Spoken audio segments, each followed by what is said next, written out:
ये आपसे बच्चों पूछ रहा है कि बौद्धिक क्षमताएं जैसे कि कल्पना यानी इमेजिनेशन, क्रिटिकल थिंकिंग, मेटाकॉग्निशन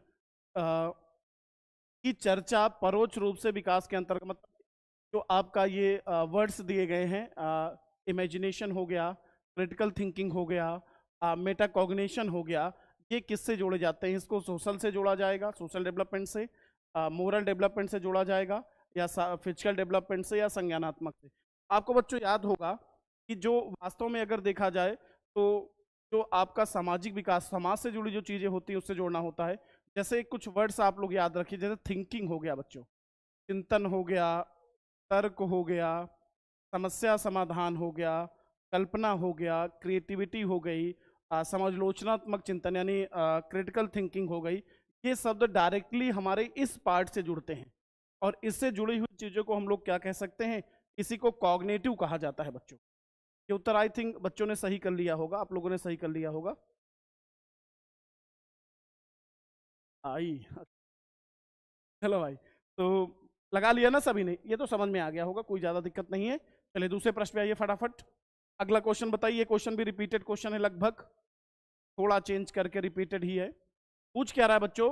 विकास सिर से पैर की दिशा में विकसित होता है, निम्न में कौन सा सिद्धांत इस कथन को बताता है? विकास बच्चों जो होता है वो सिर से पैर की ओर होता है, और आपसे क्या पूछ रहा है कि निम्नलिखित में से कौन सा सिद्धांत यह बताता है? ऑप्शन बच्चों आपके सामने है। पहला ऑप्शन आपके पास है principle of continuity, principle of heredity, और सेफेलोकॉर्डल प्रिंसिपल, या प्रॉक्सिमल डेसिमल प्रिंसिपल। तो ये कहता है, कौन कहता है कि विकास सिर से पैर होता है? देखो, निरंतर चलने का मतलब तो होता है विकास जीवन पर्यंत चलता है। अनुवांशिकता का मतलब अनुवांशिकता से प्रभावित होता है। शीर्षगामी का मतलब ही होता है बच्चों सिर से पैर।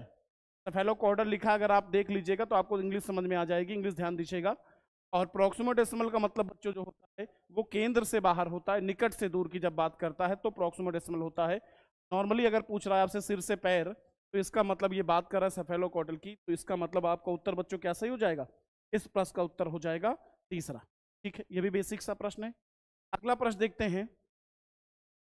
अगला प्रश्न बच्चों आपसे क्या कह रहा है कि प्रारंभिक वर्षों में निम्नलिखित में कौन सी संस्था, चलिए ध्यान से उत्तर दीजिएगा, बढ़िया क्वेश्चन है बच्चों। ये कह रहा है कि प्रारंभिक वर्षों में निम्न में से कौन सी संस्था बच्चों के समाजीकरण में प्राथमिक संस्थाओं यानी प्राइमरी एजेंसी की बात कर रहा है बच्चों। कौन सी एजेंसी आपसे पूछ रहा है?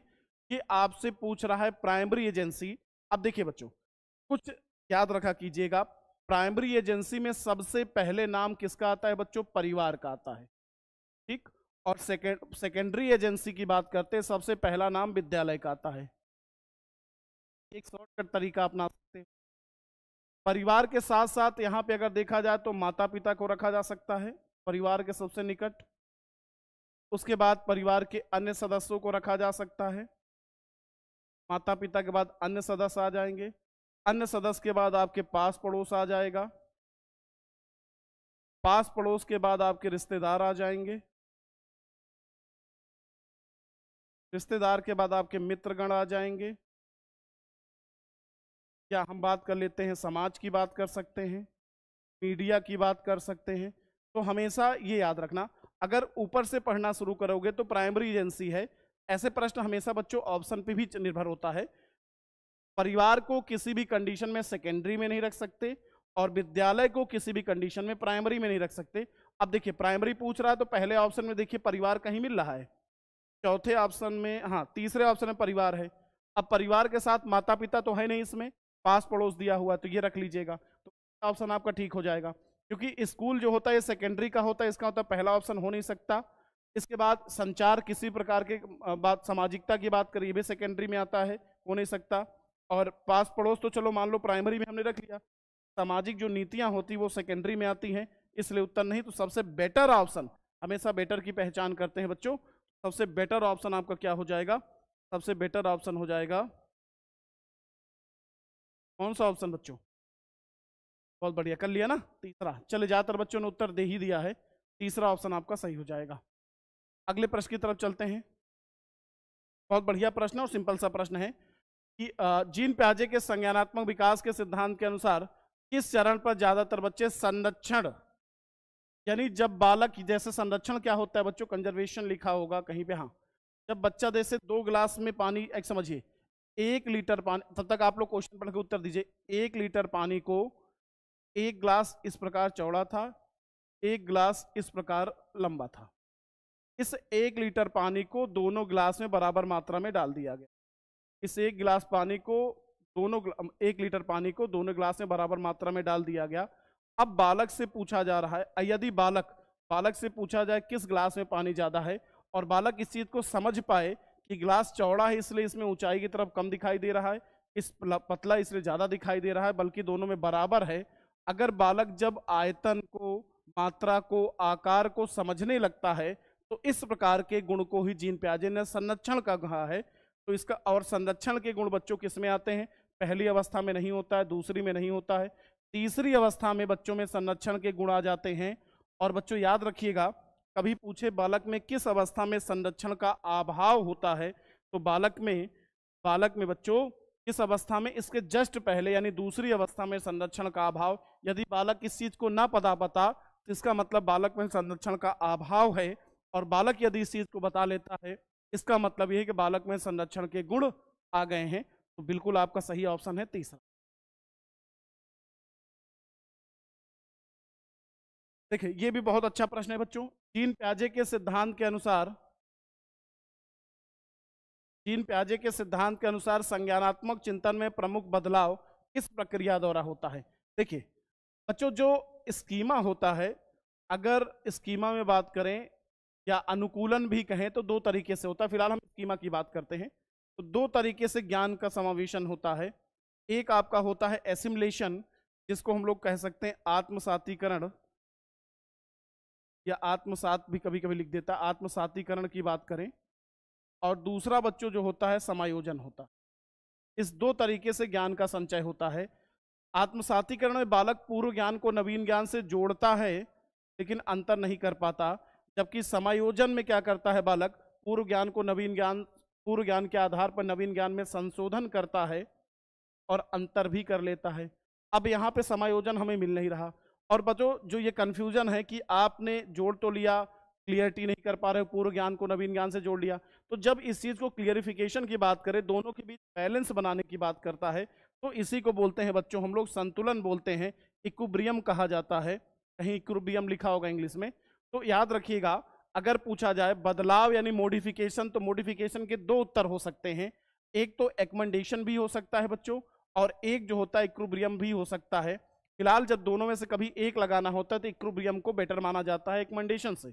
इसका मतलब यहाँ पे एक्मेंडेशन है भी नहीं तो कोई दिक्कत ही नहीं हमारे पास, इसका मतलब उत्तर पहला सही हो जाएगा। जब दोनों आ जाए और बोथ का ऑप्शन हो तो बोथ ले लीजिएगा, और संशोधन की बात जब करें तब, बदलाव की बात करें तब, दोनों में एक लगाना पड़ जाए तो किसको लगाओगे, तो आप इक्विलिब्रियम यानी संतुलीकरण को बेटर मानोगे। ठीक, चलिए आगे बढ़ते हैं।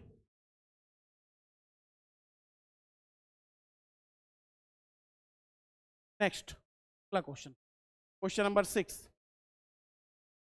क्वेश्चन नंबर 6 बच्चों आपसे कह रहा है कि निम्नलिखित में से किसने प्रस्तावित किया है कि हमारी विशेष मानसिक संरचनाएं, ध्यान दीजिएगा बहुत बढ़िया क्वेश्चन है, निम्नलिखित में से किसने प्रस्तावित किया है कि हमारी विशेष मानसिक संरचनाओं की बात कर रहा है। एक चीज और, दूसरा और प्रक्रियाओं को हमारी दूसरों से होने वाली, ये मेन पॉइंट है, आप इससे जोड़ के उत्तर बनाना है, क्योंकि इस आधार पे आप कहोगे सर जीन पियाजे सही हो गया। पूरा प्रश्न समझिएगा कि हमारी जो मानसिक संरचना और प्रक्रियाओं को हमारी दूसरों से होने वाली पारस्परिक क्रियाओं में ढूंढा जाता है। पारस्परिक क्रियाओं का मतलब क्या होता है, जब आप किसी से मिलते जुलते हो, आप समाज में आते जाते हो, आप ग्रुप में चर्चा करते हो, तब आपके अंदर जो है पारस्परिक क्रिया का मतलब ये चीजें आता है। इसका मतलब पारस्परिक क्रिया करने के लिए आपको लोगों से मिलना पड़ेगा, आपको समूह में रहना पड़ेगा, चर्चा करनी पड़ेगी अच्छे से ना, ये चीजें शामिल मतलब हो सकती हैं। तो ऐसी बात अगर देखा जाए, सामूहिक चर्चा या समाज को जो फोकस किया गया है या डिस्कशन पे फोकस किया गया है, सोशलाइजेशन की बात यहाँ पे फोकस कर रहे हैं। तो हार्वर्ड गार्डनर ने तो इंटेलिजेंस की बात किया है, 8 प्रकार की बताई। लॉरेंस कोहलबर्ग ने नैतिक विकास सिद्धांत दिया। जीन पियाजे ने फोकस किया आपके स्कीमा पे या आपके कह सकते हो कि कॉग्निटिव डेवलपमेंट पे। वाइगोस्की महोदय पारस्परिक अंतःक्रिया, सामाजिक अंतःक्रिया पे फोकस करते हैं। तो इस प्रकार में एक प्रकार की अंतःक्रिया की बात की गई है। इसलिए बच्चों आपका उत्तर कौन सा सही हो जाएगा? ये बढ़िया प्रश्न था, क्योंकि यहां तक अगर आप पहुंचोगे तो कहोगे सर अभी तो जीन प्याजे से लेट हो रहा है, लेकिन प्रॉपरली आपको ये इस आधार पे उत्तर देना है। आपका उत्तर हो जाएगा लेव वाइगोस्की। प्रश्न अगला, ये तो आप बता ही दोगे, बहुत आसान सा प्रश्न, कई बार आया। लेव वाइगोस्की ने निम्नलिखित में किसे अधिगम के लिए सुसाध्य और महत्वपूर्ण माना है? वाइगोस्की के लिए सबसे महत्वपूर्ण क्या होता है? देखिए इनके सिद्धांत का बच्चों कई नाम बताए गए हैं। एक तो सामाजिक विकास का नाम, सिद्धांत का नाम होता है, या एक सामाजिक सांस्कृतिक नाम होता है। इन्होंने अपने सिद्धांत में जैसे सांस्कृतिक उपकरण हो गए, सांस्कृतिक या सामाजिक अंतःक्रिया हो गई, जेडपीडी हो गया, एमके हो गया, स्केप फोल्डिंग हो गया, इन शब्दों पे फोकस किया है। यानी सांस्कृतिक, क्योंकि ये इसमें अलगाव की बात इन्होंने किया नहीं है, इनाम दंड की बात किया नहीं, पुनरावृत्ति की बात किया नहीं, इन्होंने अपने जो सिद्धांत में बात किया है वो सांस्कृतिक टूल्स की बात किया है, यानी कल्चरल टूल्स की बात किया। ये भी आपको सबको याद हो गया होगा। तो सही उत्तर बच्चों आपका कौन सा ऑप्शन हो जाएगा? यहाँ पे आपका सही उत्तर हो जाएगा option number first. First option बच्चों यहाँ पे आपका सही हो जाएगा। नेक्स्ट क्वेश्चन है,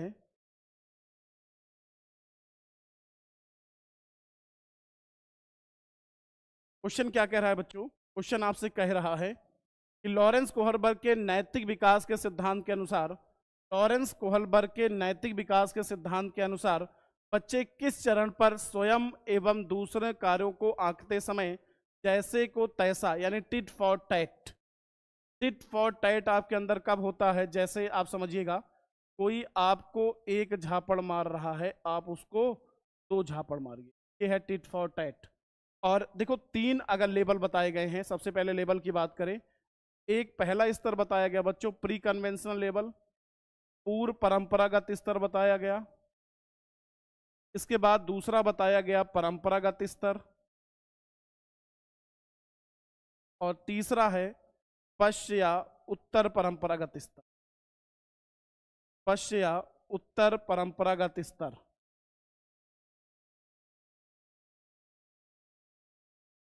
पश्च या उत्तर पर, अब देखिए बच्चों इन तीनों लेवल की अगर बात करें तो ये पहला लेवल जो होता है बच्चों, इसमें बच्चा किसी भी कार्य को जो करता है वो लाभ और हानि को देखकर करता है। बच्चे के अंदर इस लेवल में नैतिकता बिल्कुल भी नहीं होती है, और जैसे को तैसा तभी बालक करेगा जब उसके अंदर नैतिकता बिल्कुल भी नहीं होगी। क्योंकि इसीलिए बच्चों प्रश्न जो आपका इसी का स्टेप दिए हुए हैं, तो आपका जो उत्तर सही होने वाला इसी से जुड़ा जो स्टेप होगा पहले वो अलग करेंगे। जैसे यांत्रिक सापेक्षित अभिमुखता ओरिएंटेशन जो होता है ये इसी से जुड़ा होता है।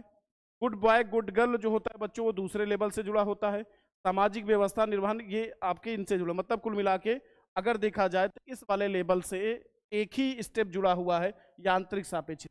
या जो पहली आपका ऑप्शन लिखा है यही सही है।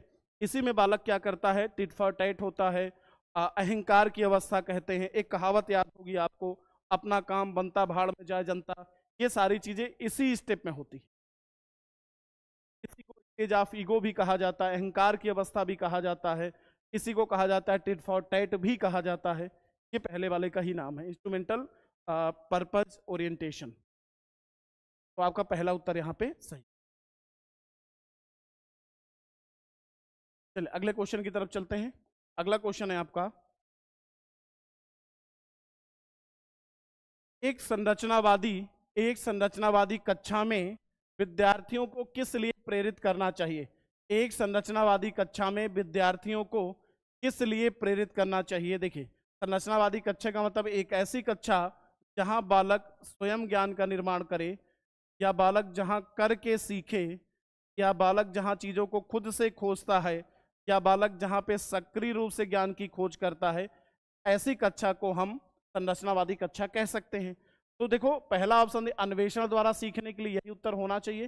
दूसरा पढ़ लेते हैं, बाह्य पुरस्कार पाने हेतु सीखने के लिए, का कोई मतलब नहीं। निष्क्रिय लिखा है, मतलब खत्म। रटने की बात कर रहे हैं, मतलब खत्म। इसका मतलब आपका पहला ऑप्शन ही यहाँ पे बिल्कुल सही है। पहला ऑप्शन ही आपका यहाँ पे बिल्कुल सही। यहाँ तक ठीक चल रहा है सभी को? कोई दिक्कत तो नहीं अभी तक? एक बार बता देना, यहाँ तक सबका ठीक ठाक चल रहा है, अभी कोई प्रॉब्लम तो नहीं किसी को?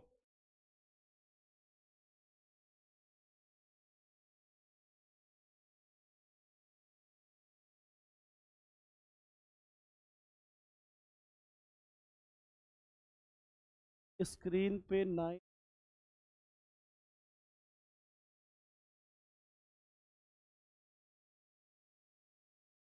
चलो बहुत बढ़िया बच्चों, ठीक है।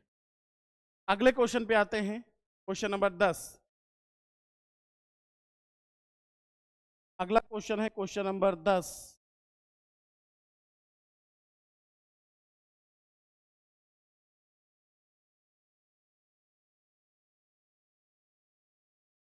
पूछ क्या रहा है बच्चों? जीन प्याजे के विचार में बच्चों की निजी वाक। देखो बच्चों, निजी वाक याद करिएगा, प्राइवेट स्पीच लिखा हुआ है, और अगर प्राइवेट स्पीच को हम निजी वाक कहाए तो इस निजी वाक शब्द का यूज जीन प्याजे के अनुसार सही नहीं, मतलब जीन प्याजे ने नहीं किया बल्कि वाइगोस्की महोदय ने किया है। अगर इस शब्द की बात करें कि बच्चे अपने कार्य करते, स्वयं से बात करते हुए कोई कार्य करते हैं, ना इस प्रकार कुछ बात करें, वाइगोस्की महोदय ने ये निजी वाक शब्द यूज किया है। और सेम अर्थ वाले, मतलब जो अर्थ एक बालक कोई कार्य करते हुए स्वयं से बात करता है, इसी निजी वाक कहा वाइगोस्की महोदय ने। और इस सेम चीज को जीन प्याजे ने अहम केंद्रित वार्ता कहा है, अहम केंद्रित वार्ता कहा है, ध्यान रखिएगा, इगोसेंट्रिक स्पीच कहा है। इसका मतलब एक चीज तो समझ है, जीन प्याजे के अनुसार निजी वाक जो होगा वो बहुत अच्छा नहीं माना जाए, क्योंकि निजी वाक शब्द का यूज वाइगोस्की ने किया और दोनों के विचार बिल्कुल डिफरेंस होते हैं। तो उनकी अग्रवर्ती सोच अच्छा ऑप्शन हो ही नहीं सकता है, ये समझ लो, क्योंकि ये शब्द जीन प्याजे का है ही नहीं। ये निजी वाक प्राइवेट स्पीच शब्द वाइगोस्की महोदय का है, और यही शब्द के समानार्थी शब्द जो यूज किया जीन प्याजे ने वो अहम केंद्रित वार्ता शब्द यूज किया है। इससे क्या समझ में आया बच्चों? इससे समझ में ये आ रहा है कि इनके अनुसार इसका अर्थ ये बहुत अच्छा नहीं बताने वाले हैं, ये कंफर्म है। तो उनकी अग्रवर्ती सोच, ये तो अच्छा पॉइंट हो नहीं सकता। तीसरा, उनकी समस्या समाधान हो नहीं सकता, उनका परसंज्ञात्मक कौशल, बल्कि उनको अपनी सोच को वियमित करने की अक्षमता। जबकि नॉर्मली वाइगोस्की ने क्या कहा है कि उनको अपनी सोच को विनियमित करने की स्वतंत्रता जो होती है उससे जुड़ा होता है ये, और इसमें क्या कर रहा है? अक्षमता। और यही उत्तर होगा, क्योंकि ये शब्द जीन प्याजे वाइगोस्की महोदय के शब्द का अर्थ बता रहे हैं यहाँ पे, कि वाइगोस्की ने जो निजी प्राइवेट स्पीच शब्द दिया है का मतलब मेरे अनुसार ये होता है, उन्होंने जो कहा वो अलग बात है, जीन प्याजे के अनुसार उनकी अपनी सोच को विनियमित करने की एक क्षमता बताया इन्होंने। क्योंकि वैसे भी दोनों के विचार जस्ट अपोजिट हैं बच्चों, दोनों के विचार जस्ट अपोजिट हैं। ठीक है, क्लियर? तो दूसरा ऑप्शन लगा लीजिएगा। चलिए, तो अगर बात करें समकालीन सिद्धांत, बुद्धि को किस प्रकार से मतलब को कहने का मतलब बुद्धि को किस प्रकार से कंसेप्टलाइट की, मतलब बुद्धि क्या होती है, इस हिसाब से उत्तर लगाइए। पहला, एक दिशीय सामान्य क्षमता। नहीं, बुद्धि में भी कई एस्पेक्ट शामिल होते हैं, इसलिए बुद्धि को वन डायमेंशनल कहना, उतना यूनिडायमेंशनल कहना ठीक नहीं है। हाँ, और दूसरा कह रहा है मल्टी डायमेंशनल, हाँ ये हो सकता है। अनुवांशिकता से न प्रभावित होने वाली बुद्धि भी अनुवांशिकता से प्रभावित होती है और वातावरण दोनों से होती है। तीसरा, वातावरणीय कारकों से दोनों से होती है बच्चों, तो ये ऑप्शन बिल्कुल गलत हो गया। अब वन डायमेंशनल है, मल्टी डायमेंशनल आप लगाओगे, चाहे विकास की बात करें, चाहे बुद्धि की बात करें, चाहे अधिगम की बात करें ना, ये बच्चों ये मल्टी डायमेंशनल ही होते हैं। तो इसका उत्तर भी क्या हो जाएगा? Multi dimensional. दूसरा वाला ऑप्शन आपका सही हो जाएगा। यहाँ बच्चों क्या सही हो जाएगा? दूसरा ऑप्शन आपका सही हो जाएगा।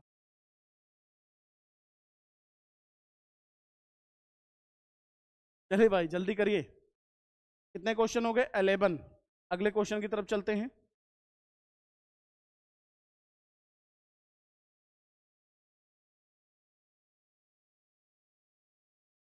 ये क्वेश्चन भी कई तरीके से बार बार अलग अलग रूप में मिलता रहा। प्रश्न कह रहा है बच्चों, एक अध्यापक अक्सर कहता है कि लड़कियां नृत्य में कुशल होती हैं। एक अध्यापक अक्सर कहता है कि लड़कियां नृत्य में कुशल होती हैं और लड़के विज्ञान में। इसका मतलब, इसका कहने वाला लड़कियां अच्छा डांस करती हैं और लड़के साइंस में अच्छे होते हैं, ये इनका मानना है। तो ये इनकी सोच है, जबकि जरूरी क्या ऐसा ही होगा? लड़के भी डांस में अच्छे हो सकते हैं, लड़कियां भी साइंस में हो सकती है। तो इस प्रकार जहां पे इस प्रकार की सोच की बात करता है, तो इस सोच को ही बच्चों रूढ़िबद्धता, जेंडर रूढ़िबद्धता कहा जाता है। पक्षपात नहीं है, ये रूढ़िबद्धता है। जेंडर क्या कहा जाएगा बच्चों? जेंडर रूढ़िबद्धता कहा जाएगा।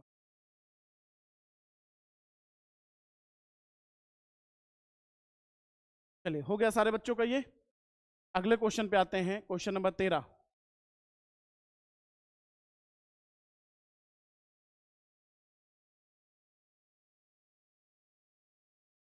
कह रहा है कि विद्यार्थियों की सामाजिक और सांस्कृतिक आयामों से संबंधित व्यक्तिगत विभिन्नताओं को संबोधित करने के लिए क्या महत्वपूर्ण है।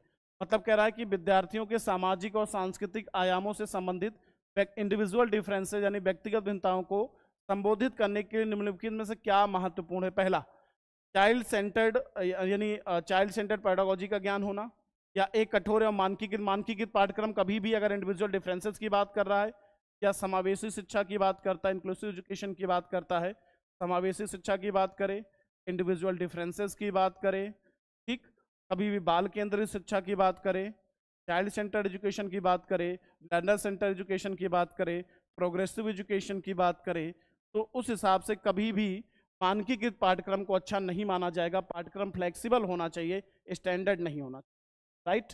और कठोर तो होना नहीं चाहिए, क्योंकि सभी बच्चों के अनुसार चलना है ना आपको, ये शब्द भी तो है, तो ये नहीं हो सकता। मूल्यांकन की योगात्मक समेटिव असेसमेंट की बात कर रहा है बच्चों, और समेटिव असेसमेंट को बहुत अच्छा नहीं माना गया है। अच्छा माना जाता है किसे बच्चों? फॉर्मेटिव असेसमेंट को ज़्यादा अच्छा माना जाता है, इसलिए ये भी ठीक नहीं है। और चौथा कह रहा है विद्यार्थी को उनके सामाजिक और सांस्कृतिक पहचान के आधार पर अलग अलग करने समूहों में पेडागोजी के अकॉर्डिंग आप ऐसा नहीं कर सकते हो। पहला ऑप्शन ही आपका सबसे सही है, इसीलिए चाइल्ड सेंटर्ड एजुकेशन को फॉलो किया जाता है। प्रत्येक बच्चे की क्षमता को ध्यान में रखा जाता है और उस चीज़ को ध्यान में रखकर ही शिक्षण कार्य किया जाता है। इसीलिए कहा जाता है एक शिक्षक को बाल मनोविज्ञान का ज्ञान होना जरूरी है। और आप पढ़ाते समय एक से अधिक शिक्षण विधियों का यूज़ कीजिए। एक तरीके से हो सकता है सारे बच्चों को ना समझ में आए, तो आप 2-4 मेथड का यूज़ करिए, तभी टीचर अच्छा माना जाता है जब उसे एक से अधिक शिक्षण विधियों का ज्ञान होता है, और वही टीचर अच्छे से चाइल्ड सेंटर्ड को फॉलो कर पाता है। नेक्स्ट क्वेश्चन है, मूल्यांकन का मुख्य उद्देश्य क्या है? मूल्यांकन का मुख्य उद्देश्य क्या है? इवैल्यूएशन, विद्यार्थियों में प्रतिस्पर्धा, मूल्यांकन से प्रतिस्पर्धा कहना गलत है। असफलता का डर पैदा करना, बिल्कुल इसलिए नहीं किया जाता। और विद्यार्थियों को असफलता मतलब वर्गीकृत करने के लिए, बिल्कुल नहीं। अधिगम प्रक्रिया में विद्यार्थियों की प्रगति और चुनौतियों को समझने, आप समय समय पर यदि बच्चों का मूल्यांकन करते चलेंगे तो आपको ये समझ में आता रहेगा कि कहाँ पे सुधार की जरूरत है, या बच्चों को प्रगति हो रही कि नहीं हो रही, बच्चों को किन चीज़ों में कठिनाई हो रही है, ये आपको पता चलेगा यदि आप CC फॉलो करेंगे, कंटिन्यूअस कॉम्प्रिहेंसिव एवेल्यूएशन यूज करेंगे, या फॉर्मेटिव असेसमेंट यूज करेंगे, तो ये चीज़ आपको पता चलेगा। तो इसलिए सबसे अच्छा ऑप्शन आपका है चौथा ऑप्शन, बिल्कुल सही है। फोर्थ ऑप्शन यहाँ पे बिल्कुल आपका राइट है। चलिए अगले क्वेश्चन की तरफ चलते हैं, और अगला क्वेश्चन है आपका क्वेश्चन नंबर 15। चलिए कथन कारण वाले क्वेश्चन आने लगे आपके, तो पहला ही कथन कारण वाला क्वेश्चन समझिएगा और ध्यान से पढ़िए पहले। ये कह रहा है कि एक अध्यापिका द्वारा विद्यार्थियों को कक्षा में सवाल पूछने के लिए प्रोत्साहित करना। यदि हम आपको क्लास में क्वेश्चन पूछने के लिए मोटिवेट करते हैं तो क्या हमारे द्वारा ऐसा किया जाना सही है? आप कहोगे बिल्कुल सही है सर। दूसरा कह रहा है सवाल पूछने से समालोचनात्मक चिंतन यानी क्रिटिकल थिंकिंग के विकास से महत्वपूर्ण, बिल्कुल। जब आप पूछोगे तो आपके अंदर इसका, आप पढ़ोगे, पूछोगे, नई नई चीज़ ढूंढोगे, खुद से सर्च करोगे, तभी आप पूछे। जो बच्चा पढ़ता है तो मान के चलते हैं कि सही तरीके से वही सवाल पूछता है। कुछ बच्चे कभी कभी फालतू बातें करते हैं, उनकी मतलब नहीं है, लेकिन बच्चा जब पढ़ रहा है तभी वो प्रश्न पूछता है, जब पढ़ता है खुद से नई नई चीज़ ढूंढते हो, कोई कन्फ्यूजन हो तो पूछते हो। तो इस प्रकार से आपके क्रिटिकल थिंकिंग को बढ़ावा मिलता है। इसका मतलब दोनों अपने आप में सही है। देखो, एक अध्यापिका द्वारा कक्षा में सवाल पूछने के लिए प्रोत्साहित करना, ठीक, और सवाल पूछना मतलब जुड़े हुए सेंटेंस है, इसका मतलब दोनों सही है। आर में जो है इसी चीज को व्याख्या की गई, इसका मतलब आप उस ऑप्शन को सही करोगे। जैसे ये पहला ऑप्शन है बच्चों, ए और आर दोनों सही हैं, और आर ए की व्याख्या भी करता है। समझ में सब बच्चों को आ गया? बिल्कुल आसान सा प्रश्न है, हमें नहीं लगता कोई बच्चा फंसा होगा। एक बार आपका कमेंट देख लेंगे तो क्लियर हो जाएगा। ठीक है, ओके, चलिए नेक्स्ट। अगला भी कथन और तर्क से ही क्वेश्चन जुड़ा हुआ है। क्वेश्चन नंबर 16 की बात कर रहे हैं हम लोग। इस क्वेश्चन को भी पहले पढ़िए फिर आगे बात करते हैं। क्वेश्चन क्या कह रहा है बच्चों कि वंचित वर्ग से संबंधित विद्यार्थियों के सफल समावेशन हेतु, देखो मानकीकृत पाठ्यक्रम आया तो आपको इतना पीछे ही समझाया था कि वंचित वर्ग हो या कोई वर्ग हो या समावेशी, मानकीकृत पाठ्यक्रम को अच्छा नहीं माना जाता है। यहाँ पे स्टैंडर्ड पाठ्यक्रम ना हो कि यदि बच्चों अगर आपका यहाँ पे फ्लेक्सिबल पाठ्यक्रम होता, कैरिकुलम होता तो ज़्यादा अच्छा माना जाता। इसलिए ये महत्वपूर्ण नहीं है, बल्कि पाठ्यक्रम फ्लेक्सिबल ज़्यादा महत्वपूर्ण है। इसका मतलब बच्चों ए गलत हो गया, और ऑप्शन जिस हिसाब से इसमें दिए गए हैं, अगर ए गलत है तो हर भी गलत होगा। पढ़ लेते हैं। मानकीकृत पाठ्यक्रम अधिगम करता है कि सभी प्रकार की व्यक्तिगत भिन्नताओं को, पीछे क्वेश्चन में ही डिस्कस किया था, समाहित कर लेता। बिल्कुल कभी नहीं करेगा, जब फ्लेक्सिबल होगा तब करेगा। इसका मतलब ए और आर दोनों यहाँ पे बच्चों क्या है, ए और आर दोनों गलत हैं। इसका मतलब चौथे ऑप्शन में दिया है ए और आर दोनों गलत हैं। ये प्रश्न तो पीछे वाले से भी अगर समझाया था वहीं से आपने समझ लिया होगा। अगले क्वेश्चन की तरफ चलते हैं। अगला क्वेश्चन पूछ रहा है निम्नलिखित में से कौन सा कारक, निम्न में से कौन सा कारक, अगला प्रश्न क्या पूछ रहा है बच्चों, अगला प्रश्न पूछ रहा है निम्न में से कौन सा कारक शिक्षा में समावेशन में बाधक है। सुनिएगा, बाधक कौन सा है, मतलब समावेशन में बाधक कौन सा है। विद्यार्थियों की प्रतिस्पर्धा, हाँ हो सकती है। बहुसंवेदी उपागम, मतलब आप बहुसंवेदी उपागम का यूज करते हैं तो इससे समावेशन में फायदा मिलेगा, बाधा नहीं आएगी। अगर आधारभूत संरचना को जो है सुगम्यता की बात करें, आसानी से उपलब्धता की बात करें, सुगम्यता की बात करें तो इससे बच्चों को फायदा मिलेगा, बाधक नहीं होगा। और बाल केंद्रित होगा तो फायदा होगा ही होगा। इसका मतलब बाधक पूछ रहा है, यानी प्रतिस्पर्धा वाली बात जब करते हो या कोई चीज प्रतिस्पर्धा के लिए कराते हो तो ये चीज बाधक हो सकता है। इसलिए ठीक, इसलिए बच्चों यहाँ पे आपका उत्तर क्या हो जाएगा, ऑप्शन नंबर फर्स्ट। नेक्स्ट है, अब इसको ध्यान से पढ़िए, ये क्वेश्चन भी अच्छा दिया हुआ है। प्रश्न कह रहा है बच्चों, पठन वैफल्य से जूझते विद्यार्थियों के, देखो स्टैंडर्ड पाठ्यक्रम का मतलब एक ऐसा पाठ्यक्रम जो बनाया जाए और सब पे लागू कर दिया जाए।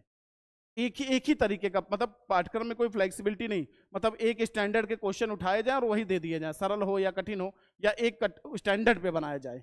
जब एक स्टैंडर्ड पे बनाया जाएगा तो स्टैंडर्ड वाले जो बच्चे होंगे उन्हीं को फायदा पहुंचेगा, जो पढ़ने में अच्छे होंगे, नीचे वाले कहाँ बेचारे जाएंगे। तो पाठ्यक्रम में आप पढ़ते हो, पाठ्यक्रम में सबसे महत्वपूर्ण माना गया पाठ्यक्रम फ्लेक्सिबल होना चाहिए, थोड़ी कठिन चीजें भी हो, थोड़ा मॉडरेट भी हो, थोड़ा सरल भी हो, तब इस तरह के पाठ्यक्रम मिला तो सबको फायदा पहुंचेगा। तो शॉर्टकट में बताया, लॉन्ग कट में बात करेंगे। पठन वैफल्य से जूझते हैं, डिसलेक्सिया की बात कर रहा है बच्चों। डिसलेक्सिया से जूझते विद्यार्थियों के संदर्भ में निम्न में से कौन सा कथन सही है। डिसलेक्सिया से जूझते विद्यार्थियों के संदर्भ में निम्नलिखित में से कौन सा कथन सही है। पहला, अब देखो डिसलेक्सिया जिस बच्चे को होती, क्या बच्चा होता है, उसको पढ़ने में समस्या होती। जिस बच्चे को डिसलेक्सिया होती है उसे पढ़ने में समस्या होती है। अब समझना बात, मतलब कुछ एक जैसे दिखने वाले वर्ड जैसे बी और डी, डब्लू और एम, बाज और सा, यानी एक जैसे दिखने वाले वर्ड को वो गलत पढ़ता है, और यदि गलत पढ़ेगा तो गलत लिखेगा। इसका मतलब जिस बालक को डिसलेक्सिया होगी उसे पढ़ने और लिखने दोनों की समस्या हो। अब ऑप्शन पढ़िए। पहला ऑप्शन कह रहा है, डिसलेक्सिया पूछ रहा है, उन्हें अक्सर लेख बोध में कठिनाई होती है, वे हमेशा सुस्त रहते हैं, ये कहना कोई मतलब ही नहीं है। तीसरा कह रहा है, वे किसी भी क्षेत्र या कुशल नहीं हो सकते, जबकि हो सकते हैं। और इसके अलावा क्योंकि किसी भी क्षेत्र की बात कर रहा है बच्चों, उनकी बुद्धि स्तर हमेशा सामान्य से ऊपर होता है, ये भी जरूरी नहीं है। अब देखो, हमेशा सामान्य से ऊपर हो तो कोई जरूरी थोड़ी है, जो मंदबुद्धि उसको भी हो सकता है, तो ये सेंटेंस ठीक नहीं। देखो लेख बोध, यानी किसकी बात कर रहा है बच्चों, लिखने की बात कर। अब डायरेक्टली इस प्रश्न में पढ़ने की बात किया ही नहीं उसने। हाँ, अगर डिस्ग्राफिया पूछा होता तब तो बिल्कुल पहला था। तो कई बार ऐसा होता है, जो ये जो चीज पूछा गया है पढ़ने और लिखने दोनों की समस्या होती है, तो पढ़ने वाला नहीं दिया तो लिखने वाला आप लगा सकते हो। हमेशा इसीलिए हमने बात करते हैं ना कि ऑप्शन में क्या दिया है बच्चों, उस आधार पर चीजों को अच्छे से पहचानना होता है, ऑप्शन के आधार पर चीजों को पहचानना होता है। क्लियर, सभी को समझ में आ गया ये क्वेश्चन।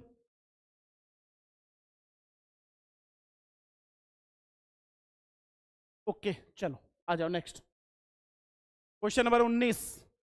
ये तो कर लोगे अभी तक। देखो ये जो आपके क्वेश्चन में है ये ऑप्शन में आता था, अब ये क्वेश्चन में आ गया, ऑप्शन में जिससे पूछ रहा है वो आ गया।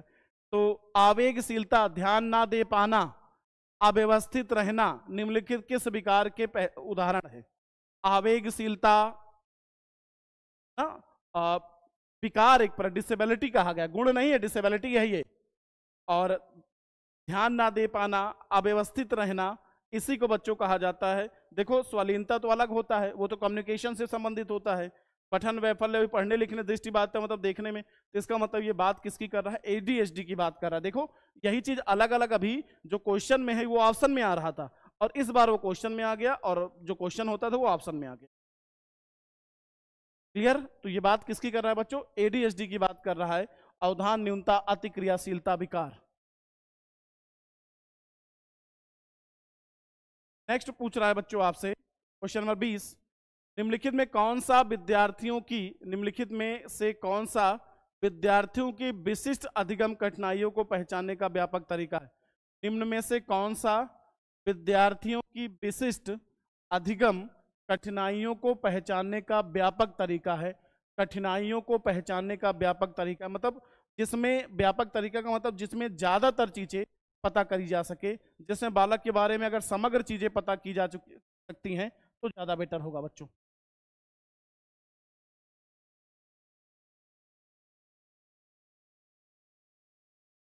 जिसमें बच्चे के बारे में ज्यादातर चीजें पता की जा सके वो ज्यादा अच्छा है।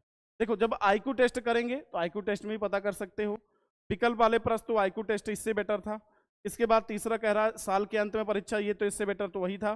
केस स्टडी, देखो बच्चों केस स्टडी को ही हम लोग उत्तर केस स्टडी होगा, केस स्टडी को ही हम समझने के बारे में कह सकते हैं डीप स्टडी। जब केस स्टडी करते हैं तो इन सब की अपेक्षा केस स्टडी को ज्यादा ब्रॉड माना जाता है, क्योंकि केस स्टडी में हम क्या करते हैं बालक के बिल्कुल पास्ट में जाते हैं, एक एक चीज बालक के बारे में गहन अध्ययन करते हैं। तो इसमें ज्यादा जो स्टैंड ब्रॉड होगा, ज्यादातर चीजें जहां पे की जा सकती हैं वो इनमें तो लिमिटेड चीजें हैं, लेकिन यहाँ पे काफी लंबा समय लगता है आपको करने में भी, और इसमें बालक के बारे में ज्यादा चीजें पता चलती हैं। ये नया क्वेश्चन है बिल्कुल। केस स्टडी को ही नॉर्मली कहते हैं व्यक्ति इतिहास, जीवन इतिहास, केस हिस्ट्री या डीप स्टडी। इसके जैसे किसी बालक के कोई बालक मन पढ़ने में बहुत अच्छा है लेकिन एग्जाम में नंबर खराब लाता है, तो इस प्रकार के बालक पे जब केस स्टडी करते हैं तो हमें उसके पास्ट में जाते हैं, पहले किन किन विद्यालयों में पढ़ा है, घर का माहौल कैसा है, माता पिता कैसे हैं, आसपास का वातावरण कैसा है, भाई बहन कैसे हैं, उसके पूरा पास्ट का अध्ययन करते हैं। तो ज्यादा चीजें ब्रॉड, ज्यादातर चीजें कहाँ करने की स्वतंत्रता होगी? केस स्टडी में। इसलिए उत्तर क्या हो जाएगा बच्चों? केस स्टडी, इसलिए आपका उत्तर हो जाएगा। क्लियर? ये अच्छा क्वेश्चन था, अगर यहाँ गलत हो गया तो कोई बात नहीं है, ये नया बिल्कुल इस टाइप का क्वेश्चन अभी तक नहीं पूछा गया, बिल्कुल नया टाइप का क्वेश्चन। 21, बच्चे किस तरह से प्रभावशाली ढंग से सीखते हैं? बच्चे किस तरह से प्रभावशाली ढंग से सीखते हैं? अब बताइए, ये चार चीजें हैं, इनमें से बच्चा सबसे अच्छा किस तरीके से सीखेगा? विषय वस्तु को रट कर याद करने में कभी इसको सही माना ही नहीं जाएगा। अपने आसपास की वस्तु और व्यक्तियों से पारस्परिकता द्वारा, हाँ ये सही हो सकता है। चौथा, दंड के भय से नहीं सही है। निष्क्रिय नहीं सही है। इसका मतलब क्या हो जाएगा? जब आसपास की वस्तुओं और व्यक्तियों से अंतः क्रिया करेगा, इंटरेक्शन करेगा, तब बच्चा जो है सबसे अच्छा सीखेगा, और यही सीखने का सबसे प्रभावशाली तरीका है। यही सीखने का बच्चों सबसे प्रभावशाली तरीका है। ठीक,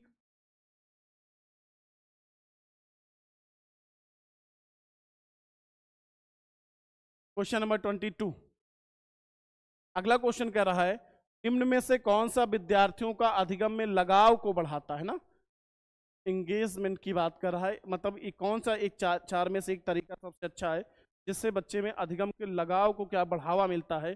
पहला, विद्यार्थियों द्वारा स्वनियमन, हाँ ये भी हो सकता है बच्चों, जब विद्यार्थी खुद से चीजों को करता है, लेकिन उतना बेटर नहीं, अभी रुक जाओ, ऑप्शन देख लेते फिर उत्तर लगाते हैं।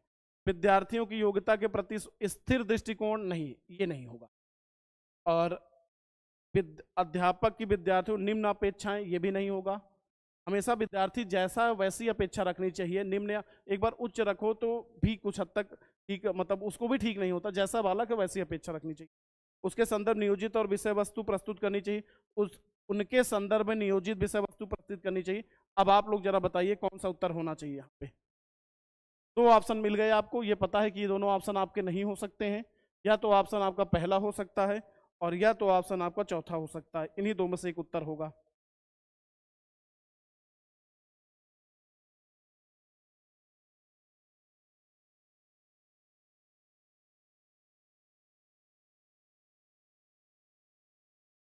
जल्दी कमेंट करिए, आपके कमेंट का वेट कर रहे हैं हम। हाँ ठीक है, बहुत बढ़िया, पहला ही लगाया जाएगा बच्चों। उनके संदर्भ में नियोजित विषय वस्तु प्रस्तुत, मतलब निम्नलिखित में कौन सा अधिगम, तो एक एक बच्चे के संदर्भ में प्रस्तुत करना ठीक तो कह रहा है, लेकिन सबसे अच्छा ऑप्शन है बच्चा तब अच्छे से सीखता है उसको वो खुद से कार्य करता है, तो बच्चों बिल्कुल पूरी तरह सक्रिय होता है, जहां बच्चा ज्ञान की खोज करता है, करके सीखना, इनडायरेक्टली वो जोड़ आधा चीज जा रही किसके? चाइल्ड सेंटर की तरफ। ये पहला ऑप्शन सबसे अच्छा है, चौथे और पहले में पहला ही माना गया। नियोजित का मतलब एक सिस्टमेटिक तरीके से, नियोजित का मतलब देखो क्या हो जाएगा, which is discovering from the content, एक सिस्टमेटिक तरीके से।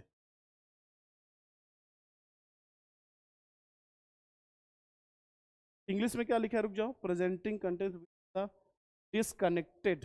देखो अब हिंदी इंग्लिश में कितनी दिक्कत आती है, डिसकनेक्टेड। अब देखो यहाँ पे अगर इंग्लिश से देखोगे तो मिल जाएगा बच्चों, इंग्लिश से मिल गया डिसकनेक्टेड, इसका मतलब यहाँ पे हटा दो इसको। देखो समझ में आ गया, हिंदी से दिक्कत कर रहा था इसीलिए इंग्लिश लेके चलते हैं साथ में। अब तो बिल्कुल क्लियर है कि पहला ही होगा। तो ऑप्शन में बच्चों क्या लिखा, देखो ऑप्शन में लिखा हुआ है डिसकनेक्टेड और हिंदी में लिखा है नियोजित। हाँ मिल गया ऑप्शन। चलिए आगे बढ़िए। 23, निम्न में से कौन सा उपागम, निम्न में से कौन सा उपागम विद्यार्थियों को स्वयं पहल करने और अध्यापिका के संतुलित सुसाध्य पर बल देता है, अध्यापिका के संतुलित सुसाध्य पर बल देता है, व्यवहारवाद, अनुकरण या सामाजिक संरचना। देखो यहाँ पे चूंकि संतुलित सुसाध्य पर बल देने की बात कर रहा है, विद्यार्थियों के स्वयं पहल की बात कर रहा है, ये इंटरेक्शन की बात अगर देखा जाए तो इनडायरेक्टली बच्चों इशारा किसकी तरफ हो रहा है, इंटरेक्शन की तरफ इशारा हो रहा है। और जब कभी इंटरेक्शन की तरफ बच्चों इशारा होता है तो हमेशा उत्तर उसी अनुसार चलना चाहिए। ये सामाजिक संरचनावाद का मतलब निकाला जा रहा है ना। जब बालक स्वयं पहल करता है तो स्वयं पहल करने का मौका कहाँ, जो सामाजिक संरचनावाद की बात कर, संरचनावाद ही तो कहता है बच्चों को स्वयं करके करने का मौका दो, बालक खुद से ज्ञान की खोज करे, तो स्वयं पहल की बात तो वही हो रही मतलब ना। तो अध्यापिका के संतुलित सुसाध्य पर बल देता है, तो मतलब अगर बालक ऐसा करता है तो ये किसकी बात, संरचनावाद की बात हो रही है। अब देखो चौथे में सामाजिक संरचनावाद लिखा है तो क्या प्रॉब्लम है, सामाजिक संरचनावाद तो मिल ही रहा है ना। नेक्स्ट, चलिए ये तो आप बता दो कि संरचनावादी की बात हम लोग कर ही रहे थे। एक संरचनावादी कक्षा में, संरचनावादी का मतलब आई थिंक सारे बच्चों को मतलब पता होगा, क्योंकि बता चुके हैं, आज ही बताया है इसको। और कक्षा में या महत्वपूर्ण, कई बार आपको संरचनावाद का मतलब नहीं पता तो आप लगाओगे तो होने के चांसेस कम होते हैं। जब इसका मतलब आपने निकाल लिया मन में कि हाँ ये हो सकता है, अब ऑप्शन पढ़ो, क्वेश्चन पढ़ते हैं। यह महत्वपूर्ण है कि ऐसे अवसर पैदा किए जाएं जिससे विद्यार्थियों में समालोचनात्मक सोच और समस्या समाधान कौशल विकास करने में मदद हो। बिल्कुल सही है, जब आपको करके सीखने का मौका मिलेगा, आपको जो है स्वयं ज्ञान करने का मौका मिलेगा, आप सक्रिय रूप से चीज़ों को करोगे तो इस चीज़ से समालोचनात्मक चिंतन को बढ़ावा मिलेगा, प्रॉब्लम सॉल्विंग को बढ़ावा मिलेगा। इसका मतलब ये बात बिल्कुल अपने आप में क्या है, ट्रू है बच्चों, सही है। दूसरा कह रहा है सार्थक अधिगम, मतलब कहीं ना कहीं सार्थक अधिगम मुख्य रूप से ज्ञान का ज्यों का त्यों करता है। सार्थक अधिगम ज्यों का त्यों नहीं करता, अंडरस्टैंडिंग की बात करता है, करके सीखने की बात करता है। इसका मतलब ए सही है लेकिन आर गलत है। समझ में आ गया क्वेश्चन, देख लो एक बार। हाँ बहुत बढ़िया, और बच्चों ने उत्तर दे भी दिया है, वेरी गुड। यानी तीसरा ऑप्शन आपका सही हो जाएगा, ए सही है लेकिन आर गलत है। नेक्स्ट, त्रुटि जो होती है बच्चों, कभी भी इसको नेगेटिव मत मानना, कभी भी त्रुटियों को बच्चों नेगेटिव नहीं मानना, ये ध्यान रखिएगा। त्रुटि को कभी भी नेगेटिव नहीं मानना है, पहली चीज याद रखना। क्वेश्चन क्या कह रहा है, और अधिगम प्रक्रिया में कहा जाता है बच्चों जो त्रुटियां होती हैं वो अधिगम प्रक्रिया में एक महत्वपूर्ण भूमिका निभाती हैं। त्रुटियां बच्चों जो होती हैं वो अधिगम प्रक्रिया का एक अंग होती हैं, एक महत्वपूर्ण होती है, और हम गलतियों से ही सीखते हैं। इसलिए त्रुटि को सकारात्मक माना जाएगा, कभी भी नेगेटिव यानी नकारात्मक नहीं माना जाएगा, ये ध्यान रखिएगा। चलिए पहला कह रहा अधिगम प्रक्रिया में कोई भूमिका निभाती है, जबकि भूमिका निभाती एक महत्वपूर्ण अंग होती है। केवल नकारात्मक पुनर्वर्णन द्वारा किया जा सकता है, बिल्कुल नहीं। केवल जो विद्यार्थी करते हैं उन्हें अधिगम अक्षमता होती है, बिल्कुल नहीं। बल्कि क्या होता है, अध्यापक द्वारा अच्छे तरीके से विश्लेषण की जानी चाहिए ताकि अधिगम कमियों को समझा जा सके। जैसा कि ऑप्शन वैसा उत्तर। इस प्रश्न के भी कई तरीके के उत्तर हो सकते हैं, जैसा कि आपको समझाया उस तरीके भी बन सकते हैं, लेकिन फिलहाल उस तरीके के ऑप्शन थे नहीं हमारे इसमें, तो हम लोगों ने इस तरीके के ऑप्शन लगाए जो हमें मिल रहा है। ठीक, तो इस प्रश्न का उत्तर बच्चों क्या हो जाएगा, चौथा ऑप्शन। अगला क्वेश्चन कह रहा है बच्चों, संज्ञानात्मक कौशल जैसे कि ध्यान यानी अटेंशन, स्मृति यानी मेमोरी, प्रॉब्लम सॉल्विंग इत्यादि, ठीक, पर व्यक्ति की भावात्मक स्थिति का आप बताइए। जब आप किसी कहीं ध्यान देते हो, स्मृति की बात करें, प्रॉब्लम सॉल्व करने में, आप समझिएगा ऐसे कि आपकी जो फीलिंग्स होती है क्या उसका प्रभाव नहीं पड़ता उस चीज पे, आपकी इमोशंस का प्रभाव उस पर नहीं पड़ता। देखो इंग्लिश में इमोशन नहीं लिखा है, आपके संवेगों का, आप डर जाते हो या गुस्से में होते हो तो उसका प्रभाव नहीं पड़ता। आप कहोगे सर बिल्कुल पड़ता है, क्योंकि संज्ञान और संवेग एक दूसरे से संबंधित होते, एक दूसरे को प्रभावित करते हैं। ठीक, इसका मतलब ये ऑप्शन गलत है। सकारात्मक भाव द्वारा नकारात्मक रूप से प्रभावित होते हैं। अब ये कह रहा है कि सकारात्मक जो है भाव द्वारा नकारात्मक रूप से प्रभावित होती है, कैसे हो सकता है? ये भी कहना गलत है कि फीलिंग जो सकारात्मक और नकारात्मक रूप से प्रभावित हो, ऐसा नहीं है। अगर फीलिंग सकारात्मक होगी तो ये भी सकारात्मक होगा। नकारात्मक भाव द्वारा सकारात्मक रूप से प्रभावित होते हैं, इसको पढ़िएगा। तो ये कहोगे सर ये भी उल्टा कह रहा है, दोनों चीज एक ही पकड़ चलना चाहिए ना, सकारात्मक सकारात्मक होता तो कुछ हद तक ठीक होता। चौथा पढ़िए, व्यक्ति की भावनाएं स्थिति का गहरा असर पड़ता है। यही बात हमने कही कि यदि आपकी इमोशंस जो बाहर निकल रहे हैं या इमोशंस में आ जाते, गुस्से में होते हो, तो इसका प्रभाव अटेंशन, मेमोरी, प्रॉब्लम सॉल्विंग पर बहुत अच्छे से पड़ता है। क्योंकि संज्ञान और संवेग की बात, ये आपके किससे जुड़े वर्ड है बच्चों? ये संज्ञान से जुड़े हुए वर्ड है, ये सारे संज्ञान से जुड़े हैं। और यहाँ संवेग की बात कर रहा है। संज्ञान और संवेग बच्चों उसी टॉपिक से जुड़ा ये क्वेश्चन है। देखो कैसे पूछा है, डायरेक्ट ना पूछ के कहानी बना दिया है। एक दूसरे से संबंधित हो तो एक दूसरे को गहरा संबंध भी कह सकते हो, प्रभावित करते हैं। केवल एक व्यक्ति जनजोग, जिनका नाम आपने सुना होगा, यही व्यक्ति ने केवल कहा है कि स्वतंत्र हैं बस। बाकी कहीं भी पूछे, कुछ भी पूछे, संबंधित होंगे, प्रभावित करेंगे, अच्छे से प्रभावित करेंगे। इसका मतलब चौथा ऑप्शन आपका यहाँ पे सही। नेक्स्ट क्वेश्चन आपका है, एक अध्यापिका को विद्यार्थियों को सीखने के लिए क्यों अभिप्रेरित करना चाहिए? जैसे तुम ही लोग क्लास में बैठे हो, अब ये बताओ तुम्हें हम सीखने के लिए क्यों मोटिवेट करें? तुम्हें सीखने के लिए हम मोटिवेट क्यों करें, बताओ। अच्छा, हमारा क्या फायदा भाई इससे? चलिए, तो ऑप्शन के अनुसार दूसरे के ऊपर श्रेष्ठता पाने के, बिल्कुल इसलिए मोटिवेट करें कि तुम उससे श्रेष्ठ हो जाओ, ये कहना तो गलत है भाई। दूसरा कह रहा है मूर्त पुरस्कार जैसे कि नगद इनाम पाने के लिए, क्या मोटिवेट करें ताकि इनाम पाओ? नहीं, संप्रत्यों की समझ बढ़ाने के लिए, ये हो सकता है। और चौथा कह रहा अध्यापिका और माता पिता की प्रशंसा पाने के लिए, बिल्कुल नहीं, बल्कि आप इसलिए आपको मोटिवेट किया जाता है ताकि आपके अंदर अंडरस्टैंडिंग डेवलप हो, अंडरस्टैंडिंग अच्छे से डेवलप हो, इसलिए ये किया जाता है ना। खुद ही पढ़ने से समझ में आ जाता है। हमेशा जब भी चाइल्ड डेवलपमेंट के अंतर्गत जो पेडागोजी के क्वेश्चन होते हैं, जब भी कभी उस क्वेश्चन को कीजिए तो हमेशा ऑप्शन एलिमिनेट करके करते जाइए, और लग रहा है नहीं ये तो नहीं हो सकता, फाइनल आंसर चारों पढ़ने के बाद ही लगाइएगा। हमेशा चारों पढ़ने के बाद ही फाइनल करिए। लेकिन ये सोचे नहीं ये तो ठीक नहीं लग रहा, ऐसा कहाँ हो सकता है, ऐसा नहीं होता, ये गलत है ना, ये चीजें तो ये करते जाया कीजिए। जो भी चाइल्ड डेवलपमेंट के पेडागोजी क्वेश्चन होंगे, एलिमिनेट करना सीख लोगे तो आसानी रहेगी। अदर में भी अगर सीखते हो तो भी आसानी होगी, उसमें कम फिर ऑप्शन में आपको सोचना पड़ेगा।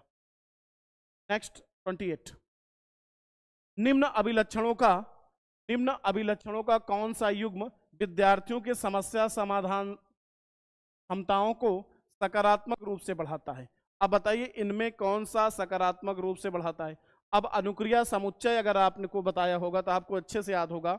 अनुक्रिया समुच्चय का ये तो ठीक है, चलो परासंज्ञान सही है, हाँ, लेकिन एक चीज देखो, अब परासंज्ञान के आधार पे इधर देखो बच्चों, परासंज्ञान ना देखो, इंग्लिश देखो, हिंदी में ना जाओ, नहीं गड़बड़ हो जाएगा, फिर गड़बड़ होगा हिंदी में, इसलिए इसका भी इंग्लिश में ध्यान दो आप लोग। इस प्रश्न का उत्तर भी आप इंग्लिश में देखिएगा, क्योंकि यहाँ पे फंक्शनल फिक्सनेस लिखा है, मतलब स्थिरता की बात कर रहा है बच्चों। यहाँ पे आप कार्य स्थिरता की बात कर रहा है, हिंदी में देखो क्या लिखा है।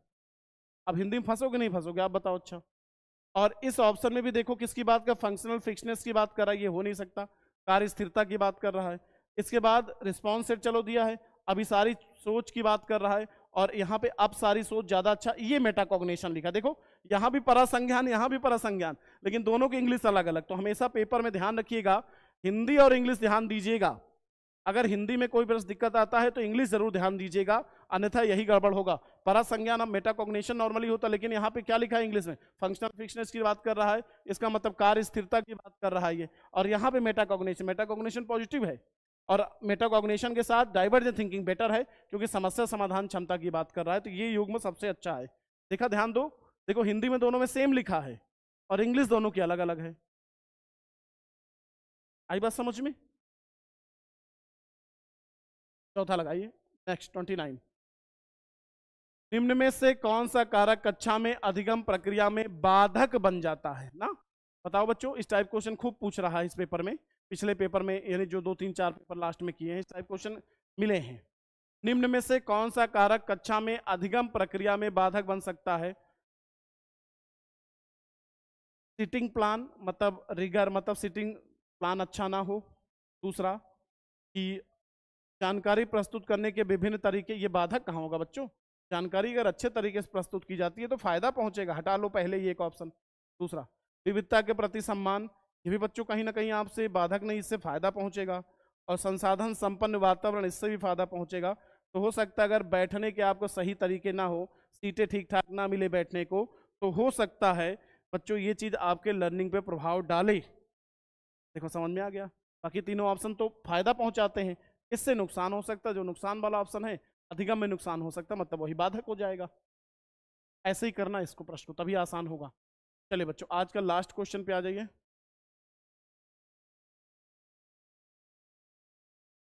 अगला कह रहा है, ये भी पैडागोजी क्वेश्चन है बच्चों, चाइल्ड डेवलपमेंट के अंतर्गत।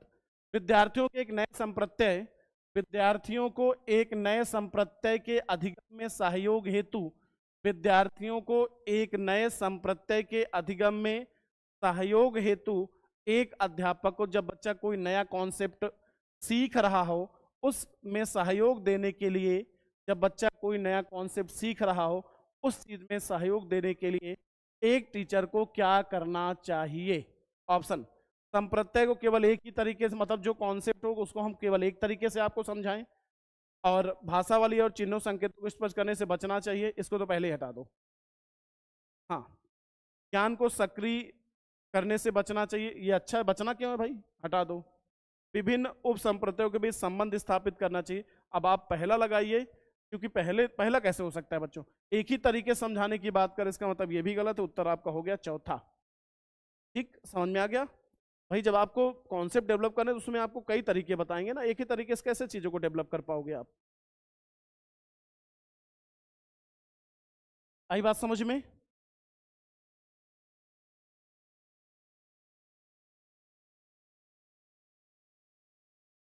चलो बच्चों, तो आज की क्लास में बस इतना ही रखते हैं। आज की क्लास में क्वेश्चन अपने डिस्कस हो गए।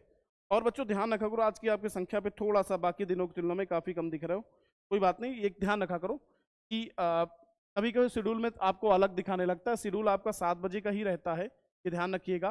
तो या तो जिन बच्चों के नोटिफिकेशन नहीं पहुंचता तो उसके लिए आप क्या करिएगा, चैनल को सब्सक्राइब जरूर करिएगा। सब्सक्राइब करने का बेल आइकन जो बना होता है उस पर दबा के ऑल पे क्लिक कर दीजिएगा, तो नोटिफिकेशन आपको 15-20 मिनट पहले क्लास से पहुंच जाएगा। ठीक है बच्चों, क्योंकि आज कभी कभी क्लास का आपका शेड्यूल अलग दिखाने लगता है ना। बाकी 7 बजे हम डेली रहेंगे, आप 1 रहो 10 रहो 20 रहो फर्क नहीं पड़ता है, कि पढ़ाना है तो पढ़ाना है। तो आपको वादा किया कि प्रीवियस ईयर पेपर आपको हम प्राइमरी जूनियर दोनों ऑनलाइन वाले जितने पेपर यानी 2022-23 से 22-23 ऑफलाइन वाले इतने पेपर हमें कराने, 23 तक 23 हमने ऑफलाइन दोनों करा दिए हैं, अब 22 प्राइमरी